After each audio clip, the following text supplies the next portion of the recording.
Hey, welcome to the Cigar Asylum, and this review is going to be my special St. Patrick's Day review of the Alec Black Market Filthy Hooligan Shamrock. So I'd had a couple of cigars in mind to review for St. Patrick's Day, but I decided on the Shamrock because last year I missed out on them. It was their first year for them, and I didn't get them. This year I believe they tripled the amount they put out. So they were a little bit more available, and I found some.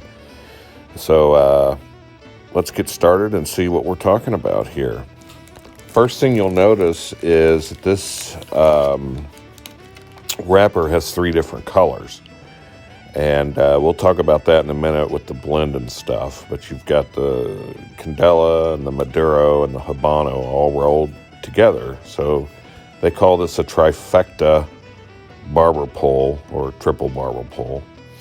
It is, if you look at it, there's some deep veins in here. It's somewhat toothy, rough feeling. The cap there looked like it had a little stitch on it too. But it is a filthy hooligan, so what are you going to do? Well, let's light this thing up and see what we got. Damn, that was kind of hard to punch there. Look at that. Almost a perfect little circle there. Let me toast this up here. Now, this is the cousin to the Filthy Hooligan put out by Alec Bradley, and I'm not a real big fan of that one. Just didn't do much for me.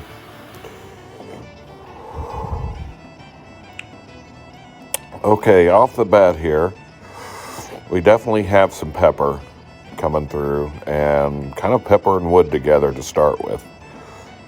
The smoke output at the beginning here is kind of on the high-medium side, both from the foot and the head. So this cigar is manufactured by the Plasencia company in Honduras and put out for Alec Bradley. The wrapper consists of 3 different types. You have all from Honduras. You have the Candela, which is the green. You have the Maduro, which is the darker brown. And then you have the Habano, which is the lighter brown. Now, the binder and the fillers are undisclosed, meaning Alec Bradley has decided not to publish what leaves they're using in that blend.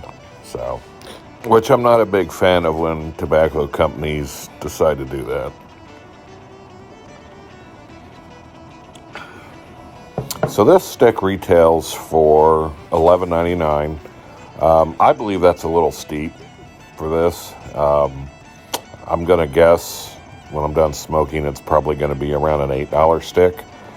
They put out 1,500 boxes this year at 10 cigars per box. And they are starting to get harder to find now. I know several of the places I go to are sold out and aren't going to get any more in for this year. By the way, I'm definitely getting some earthy flavors in this now, which are kind of peat moss and some light grass, probably from the Candela. Look at that smoke output is really heavy now from the top.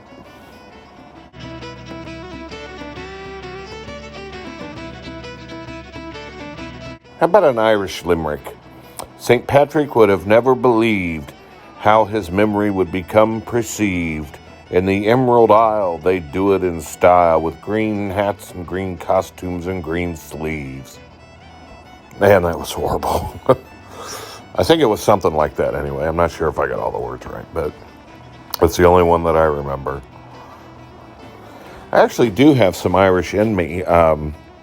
My great-great-grandfather on my mother's side, his cousin had a daughter, and her fiance married the neighbor's daughter, who ended up having a couple of Irish potatoes.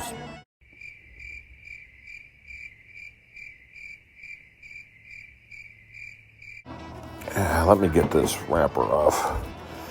It's sticking quite a lot to the back. Hope I can get it without ripping it. There we go. And yes, well, the wrapper's intact. At least the front of it is.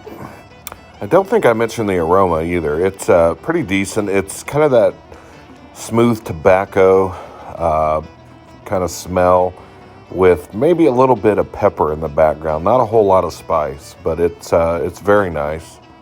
So we kind of have a quadruple flavors going on here: the wood, the light pepper, the grass, and the earthy kind of flavors. And they mingle pretty pleasant together, but it's not real powerful either. It's not a real heavy flavors.